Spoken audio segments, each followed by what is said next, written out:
Shalom saudara, selamat sore. Shalom. Kembali kita hadir dalam hadirat Tuhan untuk memuji muliakan nama Tuhan. Kami percaya yang ada dalam rumah maupun dimanapun saudara berada, pasti hadirat Tuhan nyata untuk setiap kita. Amin. Sebelum mulai ibadah pada sore hari ini, kami mau mulai dengan doa. Mari kita berdoa. Bapa di dalam surga, terima kasih Tuhan, terima kasih Yesus atas segala kebaikan yang Kau limpahkan untuk setiap kami. Kami memiliki kesempatan Tuhan untuk beribadah datang kepada-Mu Tuhan. Kami rindu hadirat-Mu yang menjamah setiap kami. Biarlah penyertaan-Mu yang sempurna selalu kami rasakan Tuhan, dan kami selalu memiliki rasa yang rindu akan hadirat-Mu. Kau adalah Gembala yang baik Tuhan, tidak akan meninggalkan kami dimanapun kami berada. Kau menyerahkan ibadah kami ke dalam kuasa-Mu. Haleluya. Amin. Mari kita nyanyikan pujian saudara. Kami undang saudara untuk bangkit berdiri.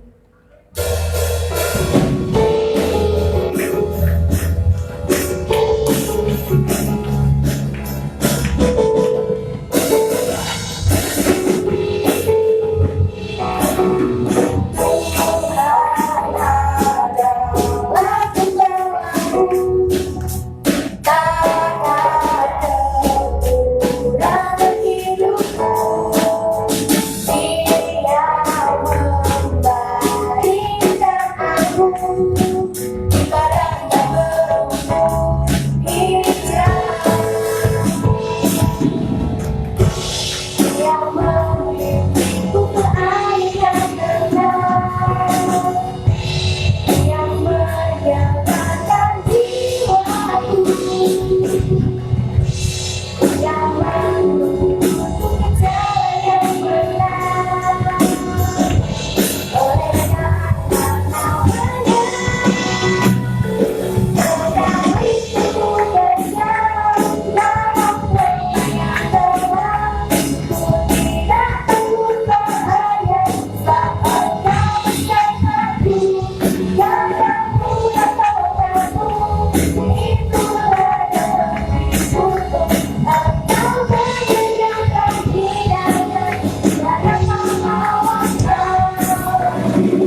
menopang setiap kehidupan kita. Amin.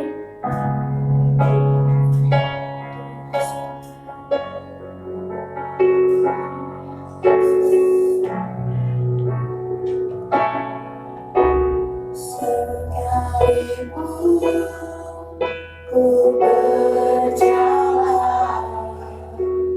dalam lembah gelap, namun tanganmu selalu menopang hidupku. Saat ku dalam ketakutan, Kau hadir di sisiku.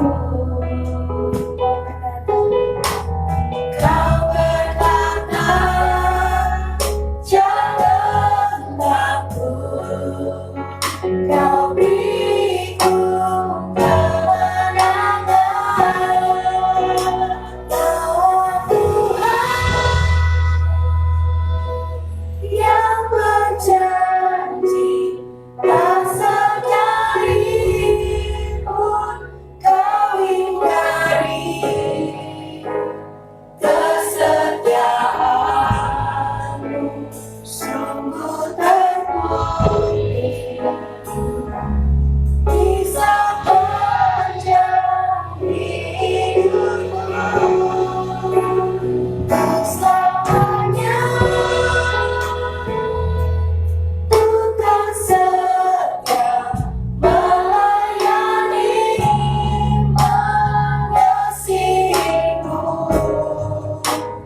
Tiada Tuhan seperti-Mu, Yesus. Kau Allahku yang setia.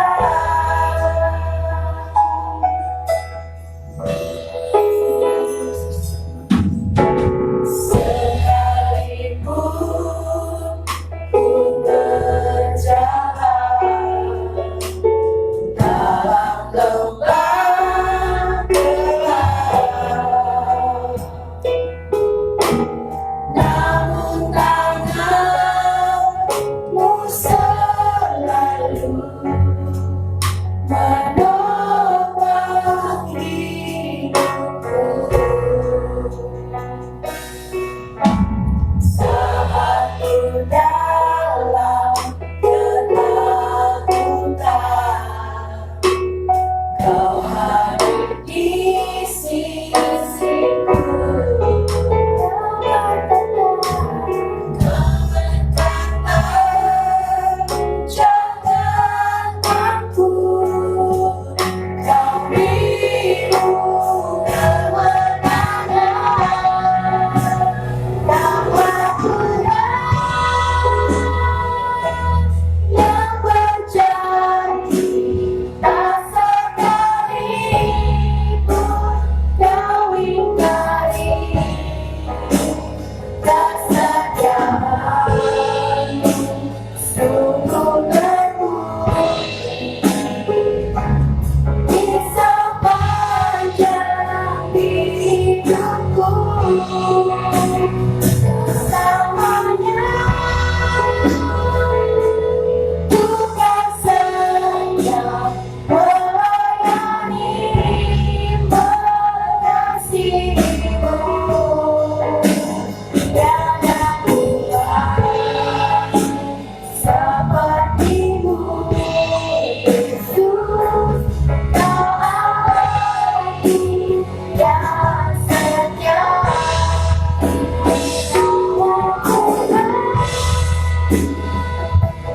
Yang berjanji, tak sekalipun Kau ingkari kesetiaan-Mu, sungguh terbukti di sepanjang hidupku. Selamanya Tuhan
yang melayani, mengasihimu. Apapun keadaan kami Tuhan, kami mau melayanimu dengan hidup, karena Kau Allah yang setia, yang setia.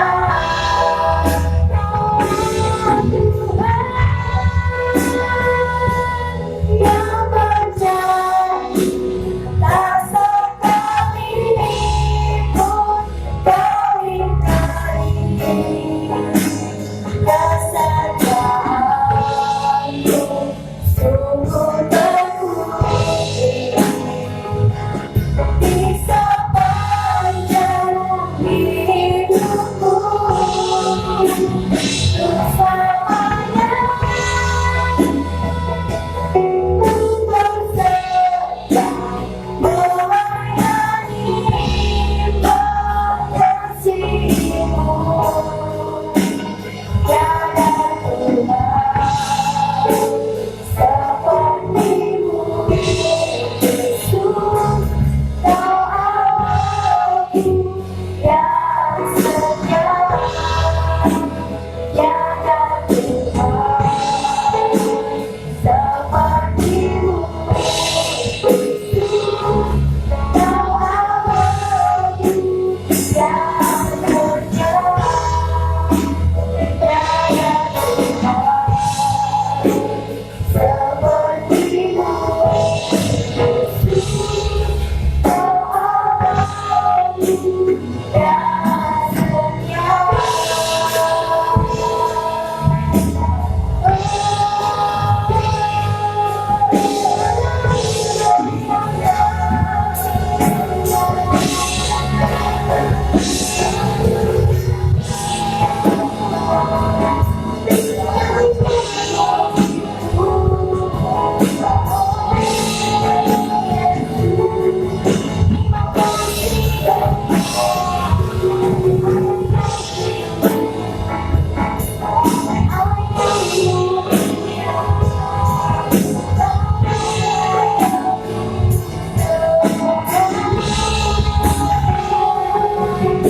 Kau tunjukkan kasih setiamu untuk setiap kami.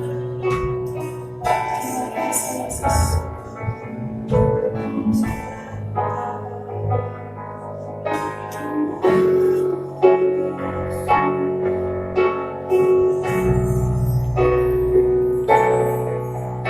Kau tunjukkan kasih setiamu, Kau menyediakan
Kami bersyukur Engkau Allah yang hidup, Allah yang berkuasa, tapi Engkau juga adalah Bapa kami. Engkau Allah yang mengasihi kami, bahkan lebih dari kami mengasihi Engkau. Seringkali kami melepaskan Tuhan, tapi Tuhan tidak pernah lepaskan kami. Seringkali seolah-olah kami ini mau buang Tuhan, tapi kami berterima kasih banyak sebab Tuhan tidak pernah buang kami. Dan yang Tuhan selalu lakukan adalah Tuhan selalu merangkul kami kembali.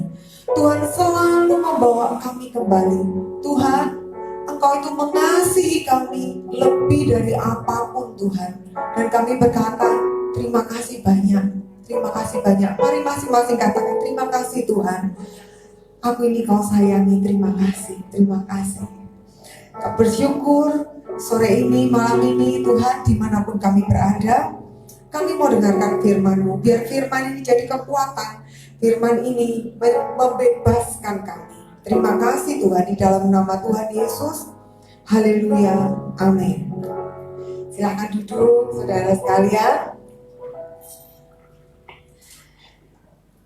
Betapa kangennya setelah berbulan-bulan akhirnya kita ketemu lagi. Bolehkah saudara lihat sebelah saudara sambil katakan gini, aku wis kangen kowe, begitu saudara. Tapi kalau pacarnya sendiri ya sudah ketemu setiap hari, yang belakangnya ada yang belakangnya gitu, aku wis kangen kowe gitu loh. Haleluya, haleluya.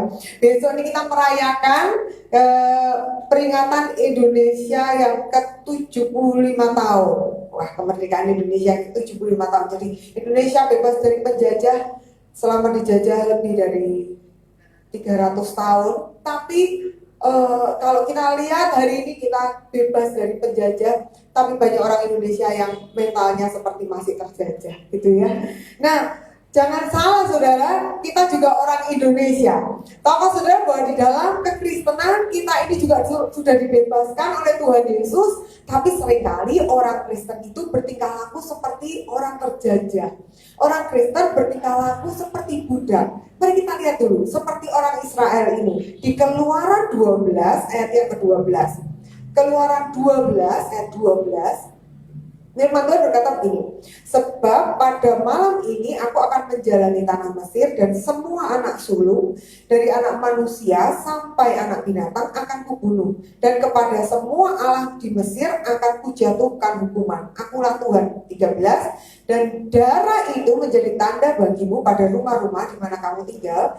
Apabila aku Tuhan melihat darah itu, maka Tuhan akan lewat daripada kamu. Jadi tidak ada tulah kemusnahan di tengah-tengah kamu apabila aku menghukum tanah Mesir. Saudara, perikop ini bicara tentang pada waktu orang Israel kurang lebih sama kayak kita ya saudara, di bawah perbudakannya Mesir. 430 tahun firman Tuhan berkata.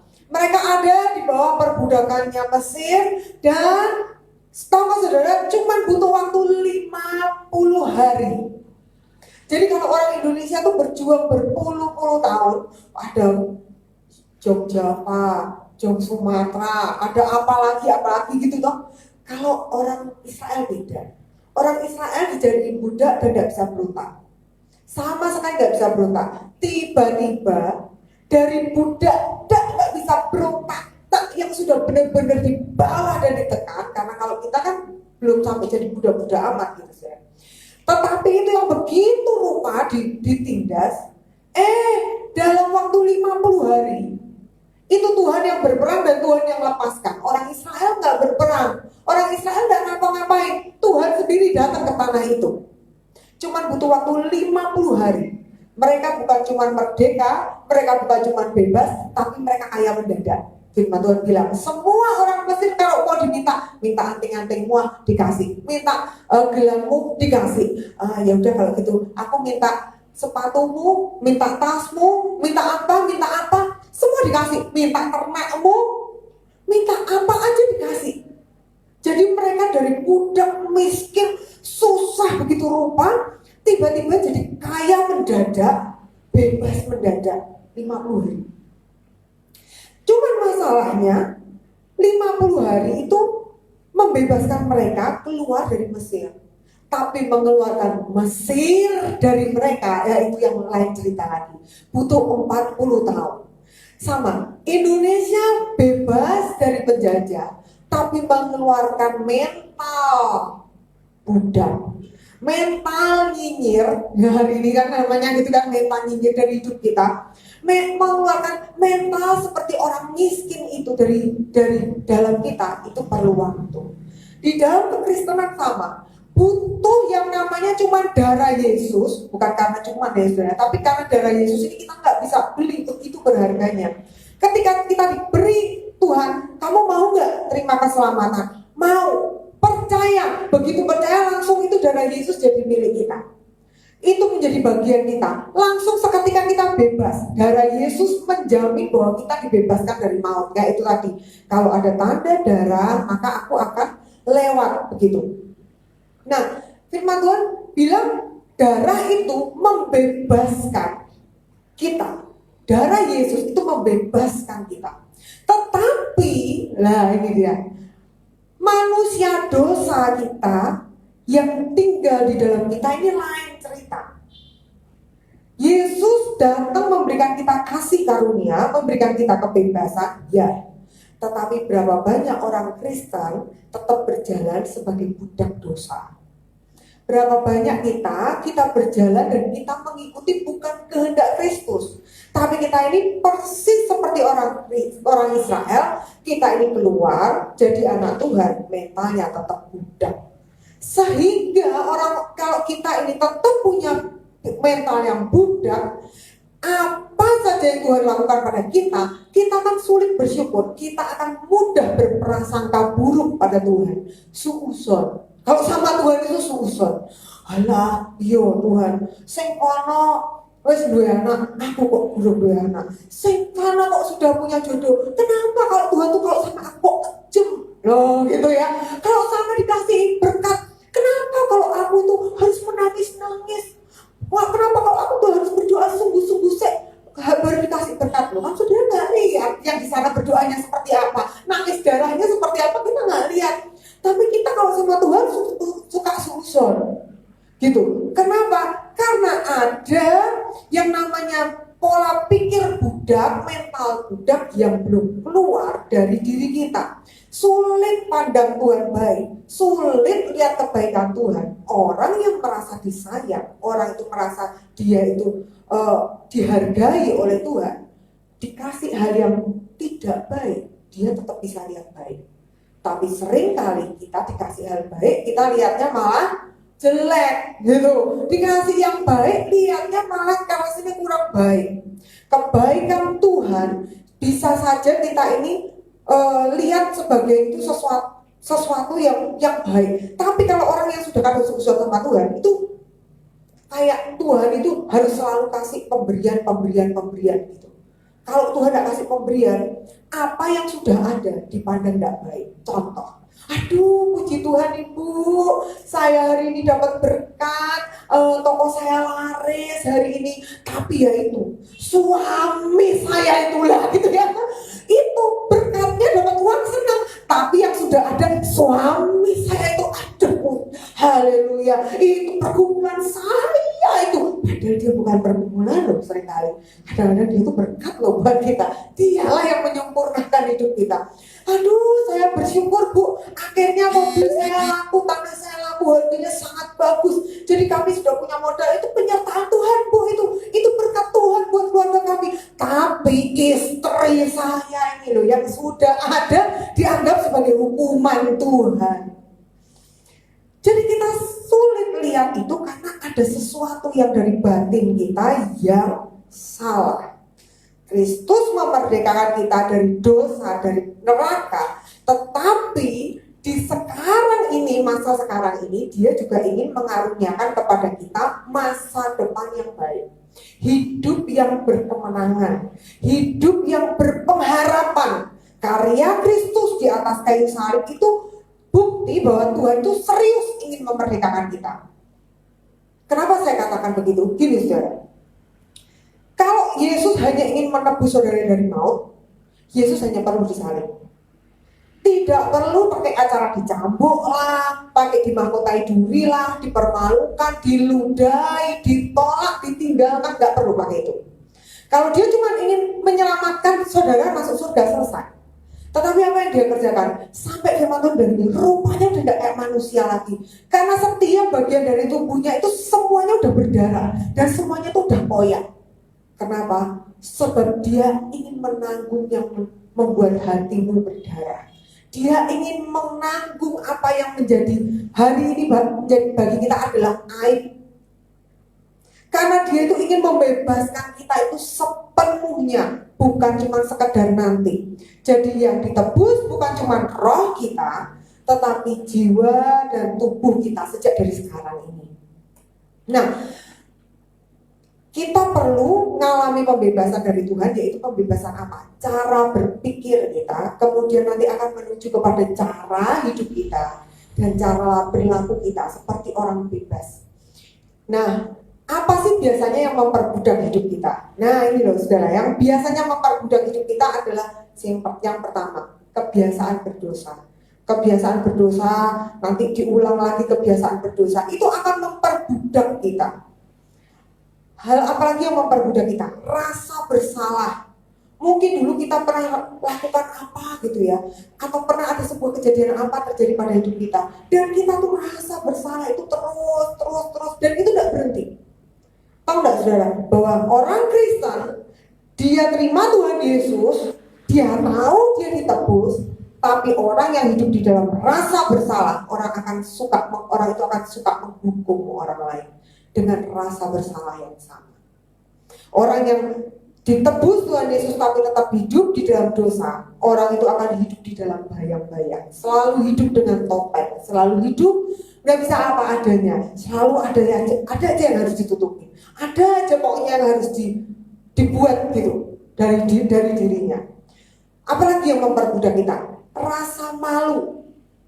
Mungkin kita merasa kita berasal dari, ada orang yang merasa berasal dari keluarga yang tidak punya, merasa berasal dari latar belakang yang tidak baik, atau pernah ada suatu kejadian yang membuat cacat yang permanen, mungkin itu di fisiknya, mungkin itu di dalam masa lalunya, dan itu menyebabkan rasa malu. Nah, rasa malu ini tidak pernah diselesaikan, ini akan terus memperbudak kita. Kita bisa jadi orang Kristen, tapi kita hidupnya persis budak. Apalagi rasa tidak disayang. Nah ini paling sering saudara. Ini yang paling sering. Rasa tidak disayang. Gampang nek kowe berdoa sithik seperti saya tadi bilang. Nek aku tuh rasa nggak disayang itu menjebak banget, sangat menjebak. Saya ingat beberapa tahun yang lalu Pak Lukas pernah khotbah tentang disayangi. Saudara, saya rada malu hari itu karena dia yang khotbah, saya yang nangis, saudara. Jadi saya rada malu, saya merasa segorasi banget sih gitu loh ya. Masa dia khotbah, aku yang nangis gitu. Sudah saya tahan ini air mata, tapi dia khotbah saya nangis, dan semakin dia khotbah semakin saya nangisnya kenceng gitu. Sampai mama saya ngeliatin saya dengan, kamu gak apa-apa? Gak apa-apa. Itu di depan sendiri lagi. Nangis banget Pak saudara. Tapi saya tahu hari itu Tuhan bicara sama saya bahwa sering kali itu yang menjebak saya. Bagi saya itu menjebak saya. Saya merasa tidak disayang. Saya merasa saya tidak berharga. Bukan tidak dihargai, tapi tidak berharga, tidak disayang. Nah saudara, orang yang merasa tidak disayang, orang itu tingkah lakunya benar-benar, istilahnya itu kalau bahasanya Blora, kalau disebutnya buah, saudara ya, itu dia tuh bisa memperlakukan dirinya, kalau aku nggak ada juga nggak penting kok. Nah gitu, aku nggak ada juga nggak apa-apa kok. Nah orang yang model kayak gini nih, itu bakal berlaku benar-benar nggak penting, saudara. Dan benar-benar dia akan berlaku seperti dia itu nggak dihargai. Nah yang terluka siapa? Yang menyayangi. Yang terluka siapa? Yang mengasihi, yang menghargai. Loh kok kamu gitu? Kamu dihargai begitu rupa. Di rumah ini kamu disayang, tapi kenapa kamu selalu pikir kita gak ada yang sayang sama kamu? Sudah bisa bayangkan, di rumah ada seorang orang Kristen, Mungkin saudara pria, saudara wanita, saudara ada di rumah dan tingkah laku saudara menyebalkan banget. Seperti saudara itu tidak diinginkan di rumah itu. Sementara semua orang berusaha untuk mengasihi saudara. Betapa menyebalkannya, saudara. Benar saudara ya? Rasa tidak disayang itu memperbudak. Apalagi cinta uang, pas jelas. Kalau cinta uang saudara ya, memperbudak banget. Itu siang jadi malam, malam jadi siang. Semua dibanting, semua kepala jadi kaki, kaki jadi kepala. Memperbudak kita. Itu keinginan kita sendiri. Apalagi keinginan daging. Punya keinginan andai keinginannya itu terlalu banyak gitu. Lalu apalagi memperbudak kita? Kebencian, pahit. Nah, hal-hal ini yang tadi saya sebut secara cepat ini tadi. Inilah yang seringkali memperbudak hidup kita, membuat orang Kristen sudah terima Yesus sebagai Tuhan dan Juru Selamat, tapi berlaku seperti budak. Kenapa? Sebab yang di dalam ini loh gak berubah. Di dalam hatinya gak berubah. Di dalam pikirannya gak berubah. Tapi orang yang tahu bahwa dia disayang, hari itu mungkin dia tidak terima hal yang baik, tetapi dia akan sanggup memandang yang baik. Orang yang tidak tahu disayang, dihadiahi sekeranjang apel yang manis, yang menyenangkan, yang bagus, dihadiahi itu sekeranjang akan mikir gini, wong enak ngerti kok piye nek aku sakit mah. Wong sakit mau dengan mangan apa kayak gini, gitu saudara. Itu orang kalau nggak tahu disayang tuh kayak gitu. Tapi orang yang tahu disayang saudara, dibawai tomat busuk, orang itu akan berkata gini, oh gak apa-apa, iki isa-isa sing busuk-busuk mungkin diambil, dibuang, dikeringin jadi tak jadiin bibit, tapi yang masih bagus ini tak jus jadi satu, dibuat saus jadi sop merah. Loh, lebih berharga mana gitu.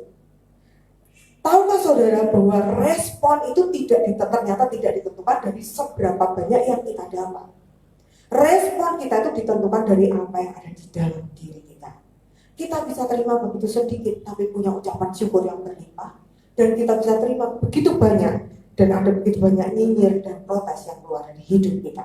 Nah, firman Tuhan Amsal 4 ayat 23, firman Tuhan berkata gini, jagalah hatimu dengan segala kewaspadaan, karena dari situlah terpancar kehidupan. Saya senang banget terjemahan BIMK atau bahasa Indonesia, Alkitab bahasa Indonesia masa kini. Firmannya ngomongnya gini, jagalah hatimu baik-baik, sebab hatimu menentukan jalan hidupmu. Jadi yang menentukan apa yang terjadi di rumah kita bukan uang. Yang menentukan apa yang terjadi di rumah kita bukan suami, bukan anak, bukan istri. Yang menentukan yang terjadi di kerjaan kita bukan customer atau nggak ada customer, bos atau nggak ada bos, rekan kerja atau nggak ada rekan kerja. Bukan itu. Yang menentukan itu adalah hati kita. Orang berkata begini, aku bosan aku dengan keadaanku kayak gini. Aku tidak kuat dengan keadaan kayak gini. Aku merasa suamiku tuh gak mau diajak ngomong. Aku merasa anak-anakku gak mau diajak ngomong. Aku merasa hidupku gak ada rasanya kesepian. Saudara, itu yang salah bukan orang lain. Hati kita lah yang menentukan apa yang terjadi di rumah itu. Yang terjadi di rumah kita sendiri. Segala yang ada di sekitar kita ini dimulai dari hati kita. Jika hati kita kotor, kita pahit, kita dosa, yang mengalir adalah kematian, tidak heran sekeliling kita jadi mati. Jangan salahkan orang lain, dan jangan sudah juga berkata gini, oh aku mati ini berarti gara-gara gue, ini gara-gara gue orang jogo hatimu. Gak bisa juga saudara, gak bisa juga. Kita lah yang harus mempengaruhi orang lain, gitu. Bukan orang kita ada karena pengaruh orang lain, tidak. Dan kalau kita punya respon hati yang baik terhadap Tuhan, maka yang mengalir adalah kehidupan. Nah, bagaimana caranya? Tuhan itu ingin membebaskan kita, karya salibnya itu kan sempurna, saudara ya. Nah, gimana caranya orang itu mau bisa dibebaskan sama Tuhan? Gampang. Waktu kita menerima anugerah salib. Nah, waktu kita menerima anugerah salib, kita menerima penebusan Kristus, kita harus sadar betul bahwa kita ini disayangi, kita ini dikasihi, kita itu menerima anugerah itu bukan karena kita pantas, tapi karena kita disayang. Lain sekali. Begitu kita tahu kita disayang, nah ada respon kedua. Saudara masih ingat pada waktu Petrus ada di dalam penjara, Petrus ada di dalam penjara dengan begitu banyak ikatan dan begitu banyak rantai-rantai, dan firman Tuhan bilang malaikat itu menyentuh setiap rantai sehingga rantai-rantai itu rontok. Saya percaya anugerah itu menyentuh setiap rantai-rantai kita sehingga rantai-rantai kita itu rontok. Tetapi Petrus harus melakukan hal yang kedua. Dia harus berdiri dan dia harus jalan keluar. Kalau dia nggak jalan keluar, maka Petrus nggak pernah keluar dari penjara itu. Ada orang maunya, Tuhan, Engkau membebaskan aku, terus langsung lah Tuhan, karena aku sudah tidak tahan dengan hidupku ini, langsung cabut nyawaku gitu saudara ya, langsung aku auto ke surga, enak aja saudara ya. Itu nggak begitu cara kerjanya Tuhan. Tuhan nggak begitu buat kita. Dia menikmati jalan di muka bumi ini bersama saudara.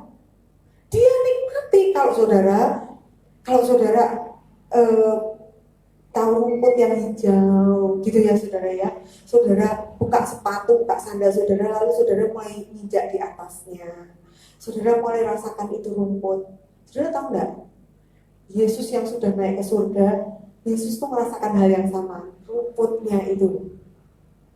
Waktu saudara mulai buka tangan saudara dan tangan saudara taruh di kantong saudara taruh buat ambil uang gitu. Terus saudara kasih buat saudara, temannya saudara. Tahu nggak saudara? Itu serasa Yesus merasa gini, berguna sekali aku ada di dalam hidupnya orang ini. Gitu. Itu tangan yang sama Yesus sedang ada di situ. Ketika tangan saudara pakai buat membangun, buat nepuk pundaknya orang dan berkata, aku senang ketemu kamu. Orang yang tadinya datang uring-uringan, rasanya tiba-tiba berbeda, rasanya semangat lagi. Yesus yang hidup di dalam kita tuh merasakan tepuan yang sama. Nah saudara, ini Yesus yang di dalam saudara tuh merasakan apa? Gebrok-gebrok meja, ya tahu saudara ya, banting-banting kunci, atau apa ini? Atau kita ingin memberikan kepada Yesus pengalaman kembali ada di muka bumi ini, jalan dengan kita ke tempat-tempat kemana dia mau, ke tempat-tempat yang menyenangkan. Kita perlu meresponi anugerah itu dengan berdiri dan jalan keluar. Mau berubah, mau dirubah Tuhan, punya ketaatan, ya Tuhan, ya Tuhan. Dan ketahuilah ketika kita berkata, ya Tuhan aku mau dirubah, itu bukan berarti auto berubah. Itu artinya saudara sedang memasuki peperangan babak baru, level baru. Anak saya itu tiga-tiganya suka main game. Nah, anak saya tiga-tiganya main game ini, kalau zaman dulu tuh kan kita tanya Tetris gitu ya. Kalau zaman-zaman saya dulu masih muda, sebenarnya mungkin nggak ada yang tahu ya Tetris itu apaan. Terus saking tuanya game buat gitu saudara. Nah, tapi kalau zaman sekarang karena gamenya tuh online, pokoknya yang nomor 1 yang paling jago main, nomor 2 paling jago, yang nomor 3 yang jagonya utek-utek tapi gak seberapa jago main game tuh yang ini ya. Tapi kalau suruh utek-utek, suruh bikin apa aja jadi dia gitu. Tapi kalau main game tapi kalau sudah malam-malam, ayo pokoknya bilang kita main bertiga. Begitu papanya masuk kamar, ayo buka, ayo taruh handphonenya keluar. Aku baru main. Sing satu bilang, aku yang main. Ya sing main dulu, yang mati, yang sudah kalau sudah selesai mainnya taruh di luar. Loh kita satu game, satu grup kok katanya gitu. Bertiga satu grup. Nah, ketika bertiga satu grup ini apa yang dilakukan?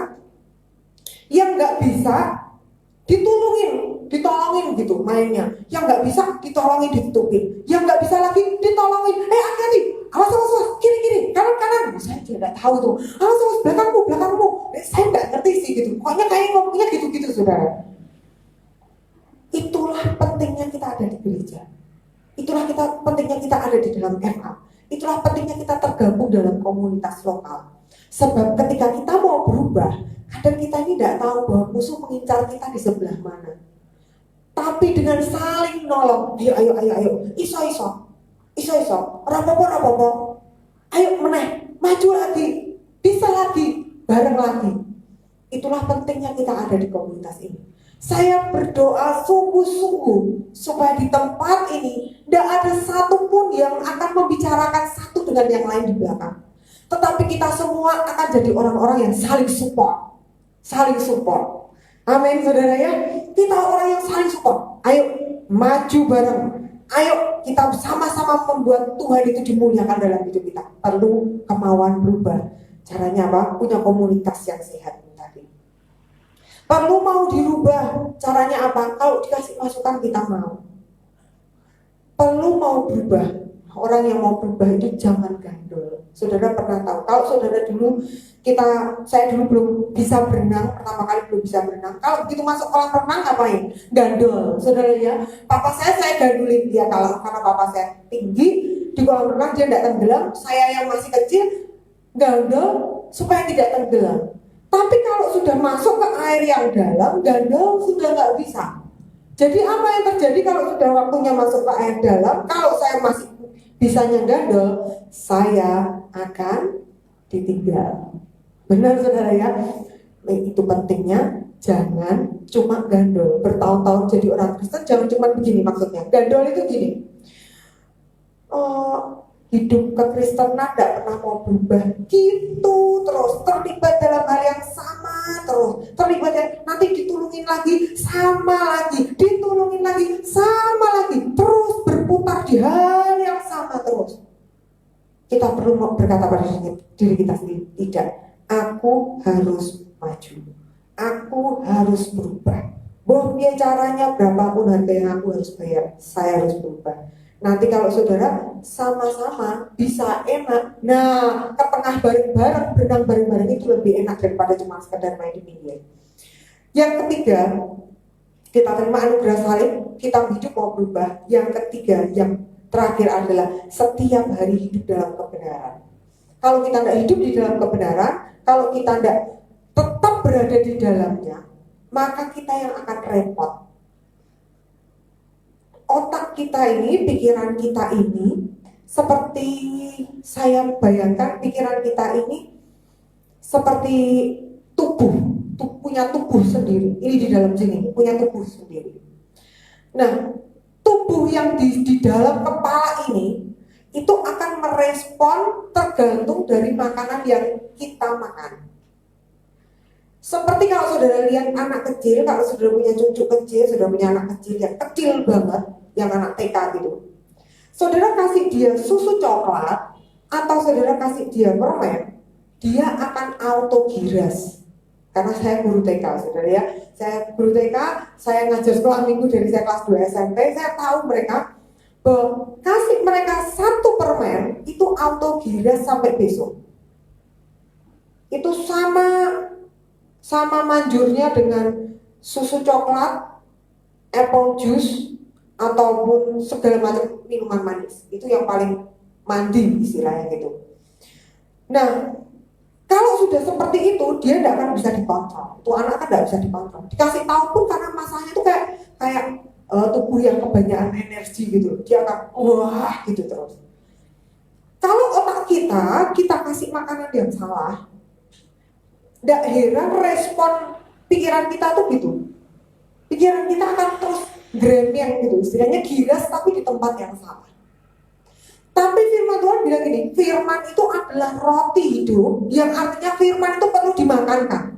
Dimakanin di dalam pikiran kita. Tentu kita baca nggak langsung pakai hati ya toh. Kita baca pakai pikiran dulu. Dari pikiran baru masuk ke dalam hati. Nah, firman itu perlu dibaca sebab firman itu kayak makanan.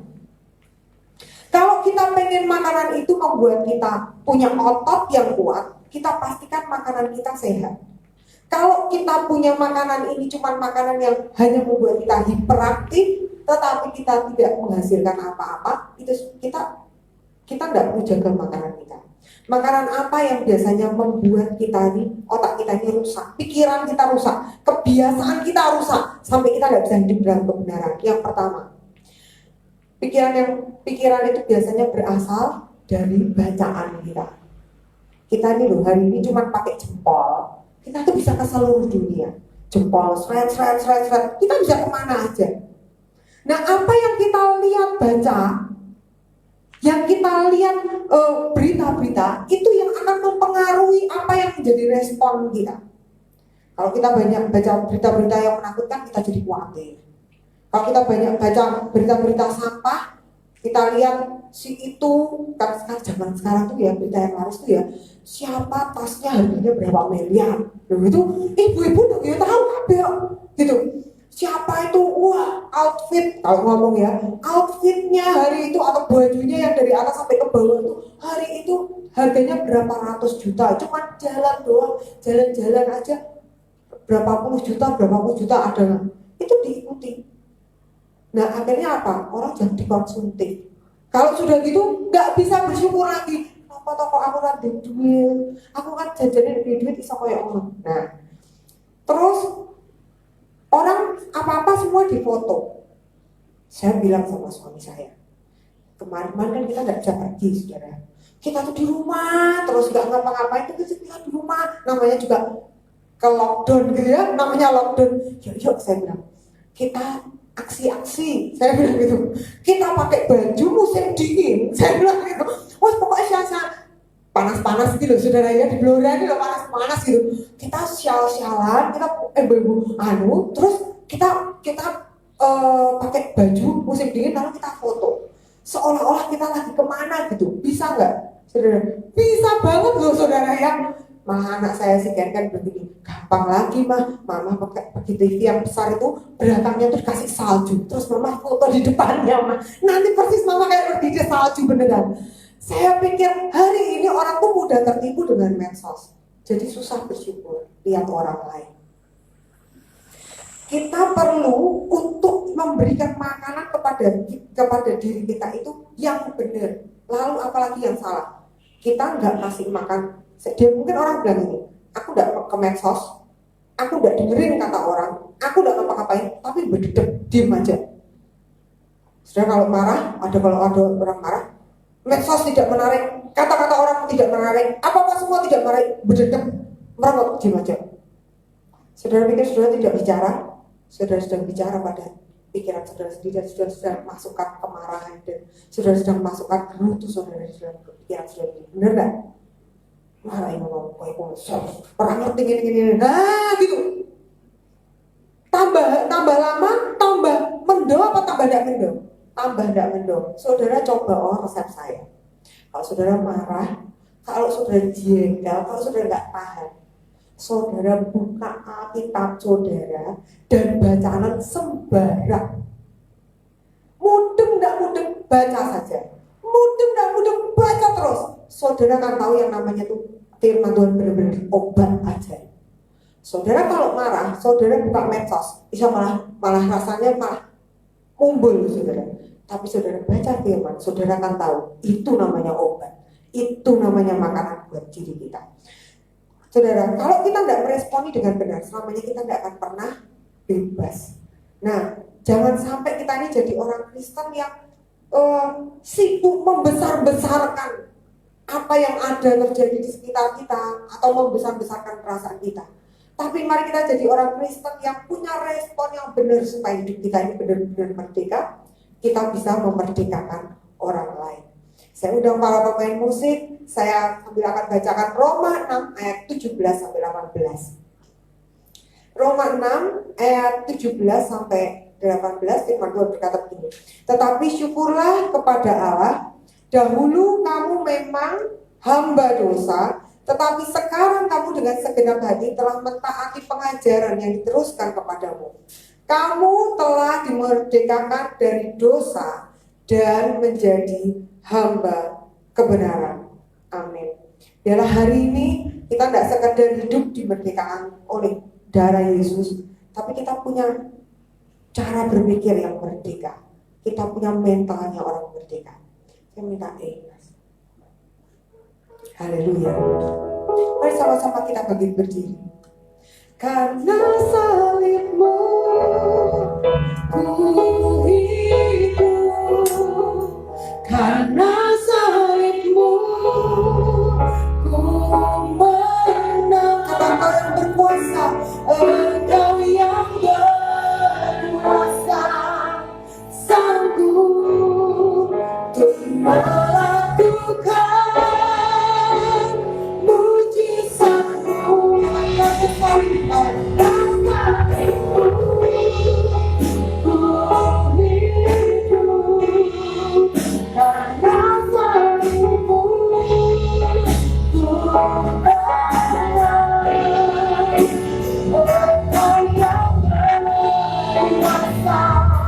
sanggup melakukan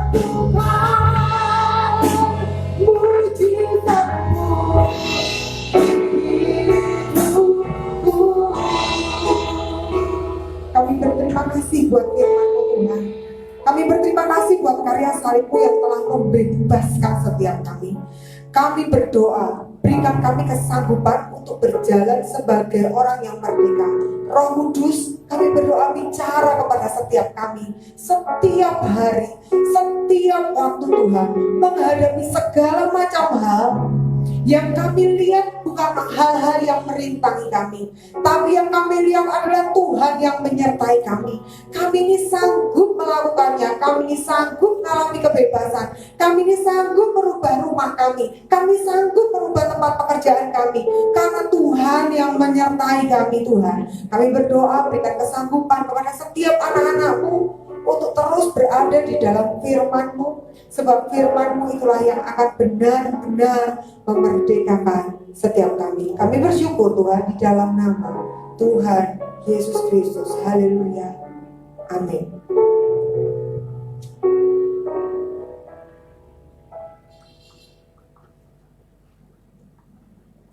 Ya, silakan duduk Bapak Ibu Saudara. Ada beberapa pengumuman yang saya mau sampaikan buat saudara. Ya, saudara kalau menerima amplop persembahan, saudara isi nanti waktu pulang, saudara bisa nanti masukkan ke dalam kotak ya. Nah, saudara yang ada di rumah yang mengikuti streaming, kalau saudara mau memberikan persembahan, saudara nanti bisa mencatat nomor rekening gereja, saudara nanti bisa transfer, atau saudara bisa menyimpannya dalam amplop dan itu nanti bisa diserahkan kepada gembala FA saudara masing-masing di gembala FA saudara atau pengurus gereja yang saudara kenal terdekat ya. Nah, pengumuman kedua ya, saudara, gereja kita sudah terbuka untuk new normal ya. Tentu dengan new normal ini ibadah juga semakin pendek dengan cara waktu. Karena itu ada beberapa kemarin yang bertanya, Pak, kalau umurnya sudah lebih dari 65 tahun bagaimana, apakah bisa datang? Ya, prinsipnya bisa datang saudara ya, termasuk juga anak-anak silakan, asal dalam kondisi dalam keadaan sehat ya. Jadi kalau saudara dalam keadaan sakit atau lemah tubuh ya, saudara bisa jaga sendiri, ini untuk kebaikan bersama ya, terlebih untuk kebaikan saudara yang sedang lemah tubuh ya. Beristirahat dulu di rumah, saudara nanti bisa mengikuti, karena kami berusaha setiap minggu bahwa ibadah ini akan kami streamingkan di Facebook gereja ya. Nah, kalau saudara belum tahu Facebooknya gereja apa, nanti saudara bisa tanya ke bagian multimedia, nanti mungkin bisa disetkan alamat Facebooknya, supaya sewaktu-waktu jika kita nggak bisa hadir karena mungkin kita punya kelemahan tubuh atau sakit, saudara tetap bisa mengikuti ibadah streaming di tempat ini setiap minggu jam 5 sore ya. Yang ketiga terakhir, setelah ibadah ini saya minta nanti semua pengurus dan pelayan Tuhan yang melayani bisa tinggal sebentar, kita akan ngobrol sebentar, fellowship sebentar, dan saudara yang sebagai jemaat, saudara setelah doa berkat nanti saudara bisa langsung pulang juga nggak apa-apa ya. Mari sama-sama kita bangkit berdiri saudara. Ya, kita hari ini ibadah kita spesial karena besok kita memperingati hari kemerdekaan dari bangsa kita. Ya saudara, kalau negara kita ini bisa merdeka, saya percaya bahwa semuanya itu karena pemberian Tuhan.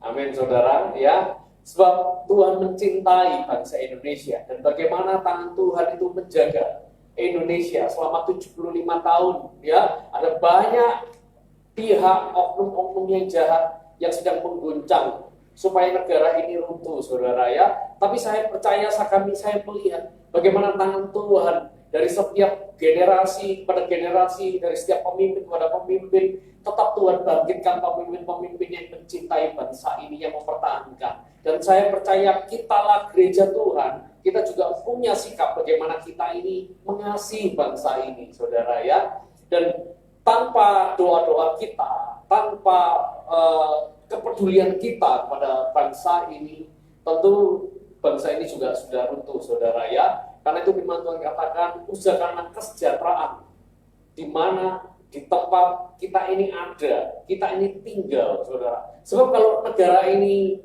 sejahtera, tentu kita semua akan sejahtera, saudara. Saudara bisa berbisnis dengan baik, saudara bisa punya rumah dengan baik, saudara punya pekerjaan, punya keluarga, sekolah dengan baik. Itu semua kalau bangsa ini baik, saudara. Coba saudara bayangkan seperti di Timur Tengah, saudara ya, dengar bom setiap hari, ya, hari ini bisa ketemu, nanti malam bisa bom-boman, rumah bisa hancur, saudara ya. Sekolah hari ini mungkin anak-anak kita bisa sekolah karena perang, besok bisa tempat itu bisa kena bom dan hancur. Saudara, betapa mengerikan hidup seperti itu. Tidak mau. Karena itu sebelum kita pulang nanti kita berdoa sebentar untuk Indonesia. Amin, saudara. Mari sama-sama kita tutup mata kita, saudara, sebelum kita mengakhiri ibadah kita. Saya mengajak kita semua, mari kita angkat tangan kita mau melepaskan berkat Indonesia, saudara. Para pasyadara, kinamara masyadara. Mari saudara doakan untuk bangsa dan negara ini. Saudara bisa doakan para pemimpin, saudara bisa doakan presiden dan semua jajarannya. Saudara bisa berdoa untuk politik, saudara bisa doakan untuk kesembuhan atas bangsa ini, pemulihan ekonomi. Apa saja yang Tuhan tahu, mari sama-sama kita berdoa. Tuhan, aku berdoa Tuhan melepaskan kasih setia berkat atas Indonesia ini. Oh Tuhan, atas Indonesia ini. Terima kasih dan kasih setia berkat dan shalom buat Indonesia terjadi selalu. Percaya Tuhan, Indonesia ini. Indonesia ini kasih berkat. Oh berkat. Terima kasih. Saudara berdoa juga untuk suku-suku bangsa yang ada di Indonesia, supaya mereka juga punya kesempatan untuk mendengar Injil disampaikan. Terima kasih bersiap suku bangsa yang ada di Indonesia. Buka setiap pintu.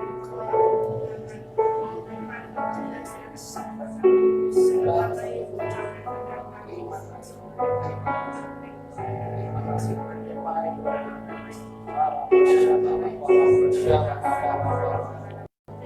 Oh, kami melepaskan berkat atas Indonesia. Kami melepaskan berkat Indonesia. Oh, ada shalom atas Indonesia. Ada damai buat Indonesia. Terima kasih Tuhan Yesus. Terima kasih. Terima kasih. Terima kasih. Haleluya, haleluya. Berkat atas Indonesia. Kami percaya Tuhan, di masa yang sulit ini tangan-Mu terus menopang atas bangsa kami Tuhan. Bahwa Indonesia akan mendapatkan mujizat. Semua COVID, semua sakit penyakit virus akan pergi di dalam nama Yesus. Kami percaya perlindungan-Mu juga atas gereja-Mu di tempat ini di Indonesia ini Tuhan. Bahwa gereja akan semakin naik, semakin tidak terbatas, dan Engkau akan memakai gereja ini Tuhan untuk menopang atas bangsa ini Tuhan. Terima kasih Kau berkati pemimpin negara kami Tuhan. Semua sampai ke jajaran, sampai ke tingkat RT RW yang ada di daerah-daerah Tuhan. Semuanya ada di tangan Tuhan. Semuanya Tuhan yang atur sendiri. Semua dalam kendali-Mu Tuhan. Terima kasih. Mari kita angkat persembahan kita saudara. Tuhan Yesus terima kasih. Sebab semua yang kami miliki adalah daripada-Mu Tuhan. Karena itu Tuhan, kalau hari ini kami akan menabur dengan sukacita. Kami percaya bahwa setiap benih yang kami tabur akan berlipat kali ganda. Bukan karena kami sedang memancing, tapi kami percaya sebuah prinsip benih. Di mana benih ditabur di tanah yang baik, maka benih ini akan bertumbuh, berbuah. Dan biarlah benih yang kami tabur ini Tuhan untuk memperlebar kerajaan Allah di tempat ini Tuhan. Akan dipakai untuk melayani, akan dipakai untuk menjaga jiwa-jiwa. Terima kasih Tuhan, terima kasih. Mari angkat tangan, kedua tangan kita saudara, untuk sebelum kita pulang dan menerima berkat Tuhan.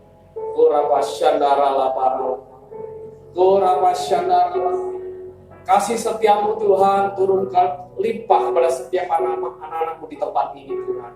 Sebelum mereka pulang ke rumah masing-masing, kiranya damai sejahtera, sukacita, kedamaian mengalir dalam setiap hati anak-anak-Mu Tuhan. Engkau yang menolong Tuhan, yang sakit Kau sembuhkan, yang sedang lemah Kau angkat kembali, yang sedang dalam pergumulan permasalahan Tuhan, Kau yang menolong Tuhan. Kami percaya Tuhan, kasih setiamu tidak akan pernah berakhir dalam setiap kehidupan kami anak-anak. Karena itu pulanglah dengan berkat Tuhan. Segala berkat jasmani, rohani, damai sejahtera, sukacita mengalir. Mulai hari ini sampai selama-lamanya, sampai Tuhan Yesus datang kembali. Semua yang percaya telah menerima berkat Tuhan. Hanya di dalam nama Yesus sama-sama katakan, Amin. Shalom, Tuhan Yesus memberkati saudara.